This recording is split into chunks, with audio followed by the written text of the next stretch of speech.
Assalamualaikum warahmatullahi wabarakatuh.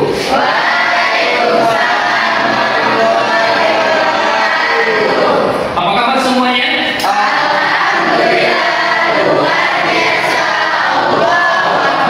Selamat pagi semuanya.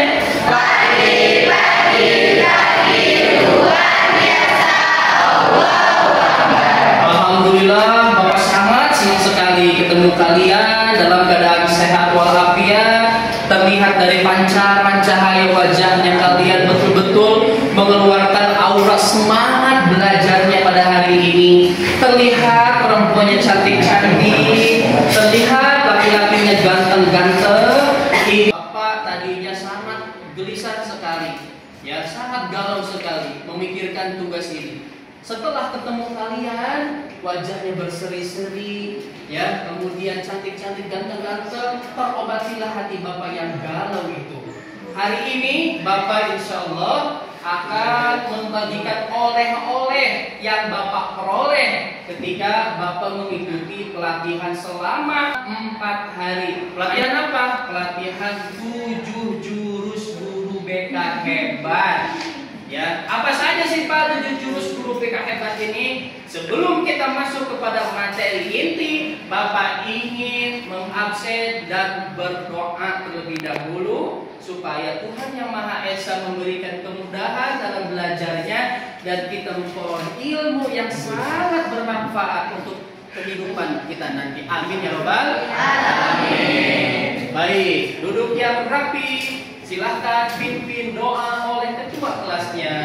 Sebelum belajar, mari kita berdoa. Berdoa dalam hati dimulai. Berdoa selesai.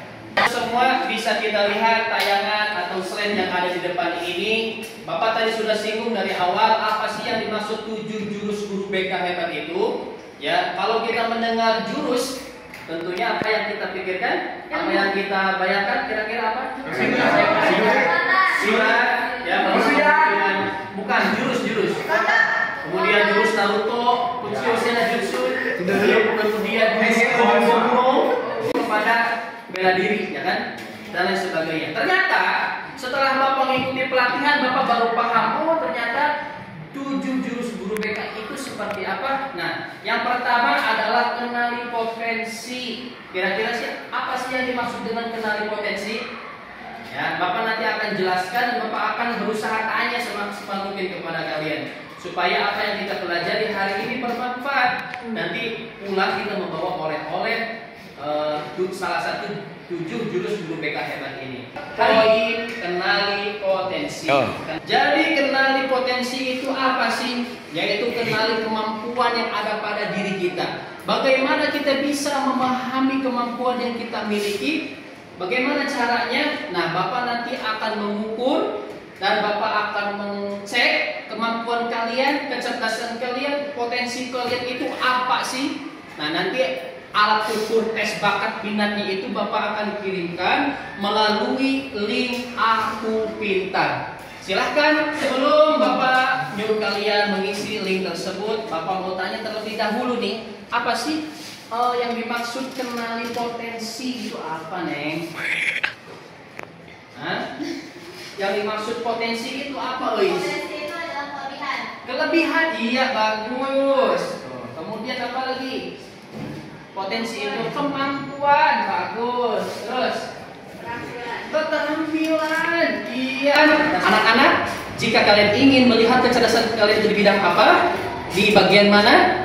Silakan buka link Aku Pintarnya.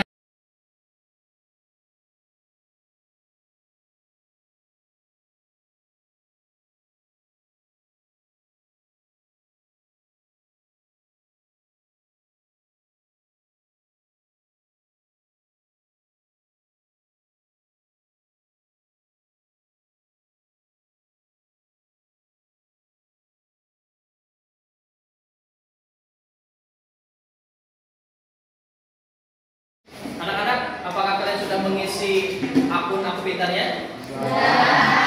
Nah, di situ kalian bisa lihat hasil kecerdasan kalian itu di mana.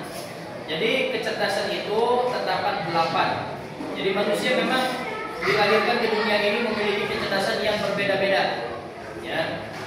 Kalian mungkin saja ada di kecerdasan linguistik, ada di kecerdasan musikal. Kalian bisa lihat tuh setelah kalian mengukur kecerdasan itu di hasil aku pintar itu. Ya, apakah saya kecerdasannya di bidang musikal, apakah saya di bidang kinestetik, apakah saya di interpersonal? Baik, Bapak akan tanya terlebih dahulu. Kemudian kecerdasannya di bagian mana? Di kecerdasan apa?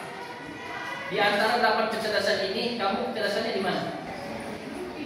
Kinestetik, kecerdasan kinestetik. Berapa persen dari hasil itu? 43. Dari 8 kecerdasan yang kalian lihat ini, kamu kecerdasannya apa? Intrapersonal. Sudah tahu apa intrapersonal? Nggak tahu. Berapa persen intrapersonalnya? 92. Cung, yang kecerdasannya di linguistik verbal. Acungkan tangan. Manusia itu memiliki kecerdasan yang berbeda-beda. Contoh yang ada di gambar ini nih. Kalian lihat sendiri. Siapa di gambar ini? B.J. Habibie. Ya. Terkenal gara-gara apa?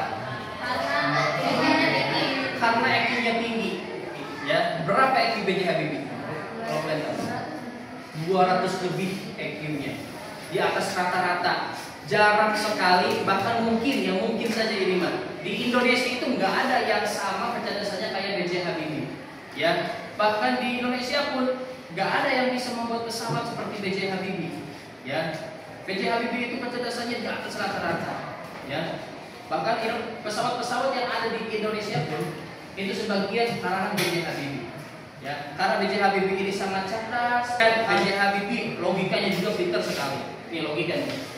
Ya, mana logika? Nah, logika matematika.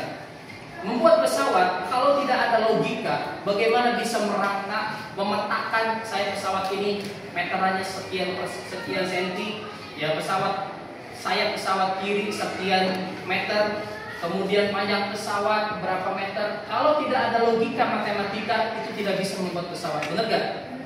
Ya, kemudian AC-nya berapa PK yang harus di dalam, kursinya berapa, pinter B.J. Habibie memetakan, membuat pesawat itu pinter. Ya, kemudian kecerdasan interpersonal. Apa sih yang dimaksud dengan kecerdasan interpersonal?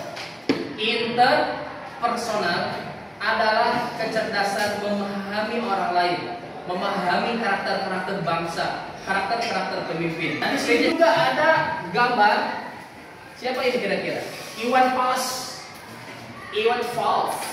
Ya, siapa anak muda yang tidak kenal Iwan Fals? Semua anak muda pasti kenal dengan Iwan Fals.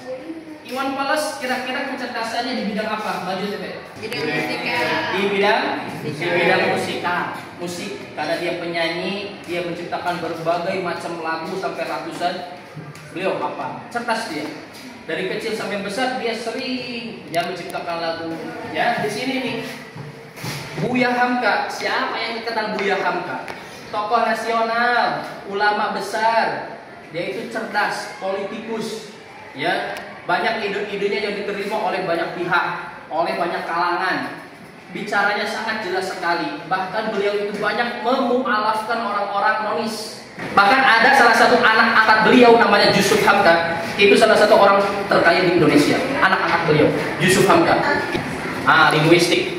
Ya, linguistik bicara. Linguistik itu bicara. Bisa bahasa Arab, bisa bahasa Inggris, ya, bisa bahasa Indonesia, bisa bahasa Belanda, Jepang. Karena bahula orang dijajah Belanda itu Jepang, akhirnya para ulama pun, para veteran pun dia bisa menguasai bahasa-bahasa asing. Salah satunya Buya Hamka.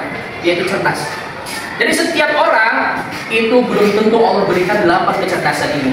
Ya, ini semua pasti berbeda-beda. Yang intrapersonal artinya kecerdasan itu lebih cenderung dia memahami dirinya sendiri. Ketika diputusin sama pacarnya misalnya, ya, dia lebih senang menjalankan diri sendiri. Mungkin dia nggak suka sama saya itu, karena kesalahan saya, karena tingkah saya yang semena-mena.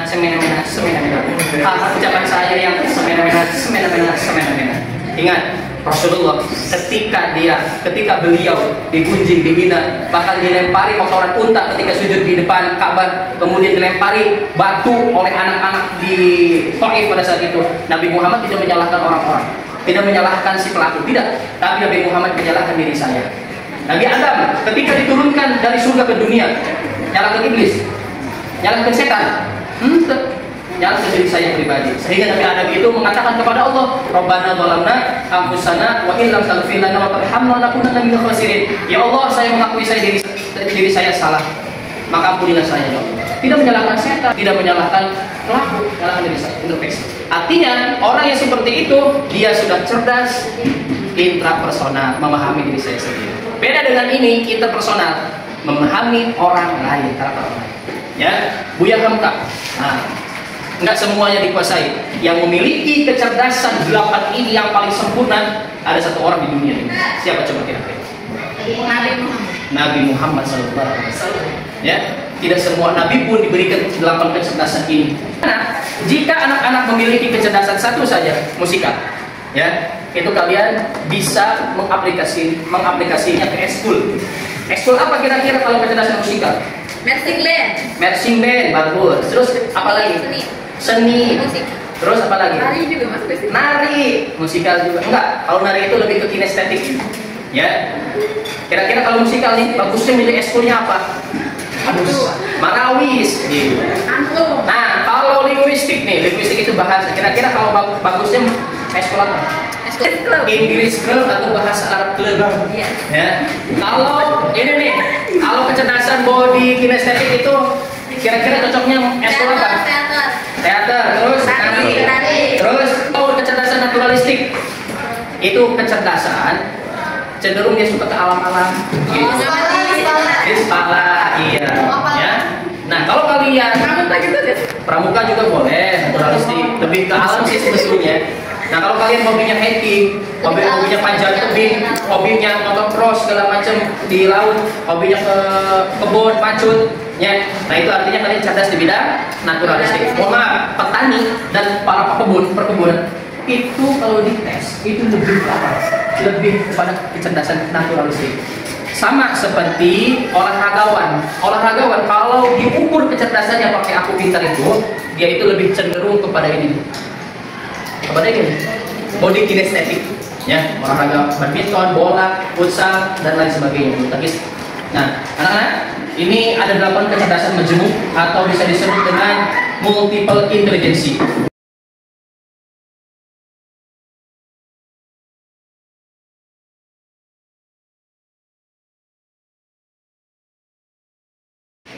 Baik, setelah kita mengetahui kecerdasan kita itu di mana, kita bisa mengaplikasikan kecerdasan kita itu di karir. Ya, jadi harapannya kita setelah mengetahui kecerdasan kita bisa memetakan, kita bisa memposisikan pekerjaan kita. Orang yang cerdasnya kepada musikal itu harus diarahkan kepada musik-musik, ya, kemudian seni-seni dan sebagainya. Bapak mau tanya terlebih dahulu, karena kita sudah mengisi kembali potensi karir masa depan. Bapak mau tanya terlebih dahulu. Cung di sini yang hadirnya itu di realistic air. Nah, orang yang realistik itu pekerjaannya seperti mekanik, tukang listrik, teknisi, polisi dan petani. Nah, itu cocoknya seperti itu. Yang enterprising itu jiwanya jiwa pemimpin. Cuma di sini yang karirnya enterprising. Harusnya ketika pemilihan KM, ketika pemilihan ketua di organisasi, nah orang-orang inilah yang harus jadi pemimpin. Ini bisa kuliahnya di hukum ini, ya, di jurusan hukum, di fakultas hukum bisa. Lalu kemudian yang keenam, konvensional, ya. Jadi orang yang kecerdasan konvensional itu lebih terukur dan teliti sekali. Kuliahnya di bidang mana kita sudah mengetahui ya kecerdasan kita itu di mana, kemudian karir kita itu di mana. Mudah-mudahan dengan pertemuan kita kali ini, dengan apa yang Bapak sampaikan pada kesempatan ini bermanfaat untuk Bapak khususnya dan untuk kita semua. Amin. Amin. Sekali lagi terima kasih atas waktunya. Mohon maaf sudah mengganggu waktu istirahatnya. Sekali lagi Bapak ucapkan terima kasih sebanyak-banyaknya. Yuk kita sama-sama tutup pertemuan kita kali ini dengan mengucapkan lafaz hamdalah. Assalamualaikum warahmatullahi wabarakatuh.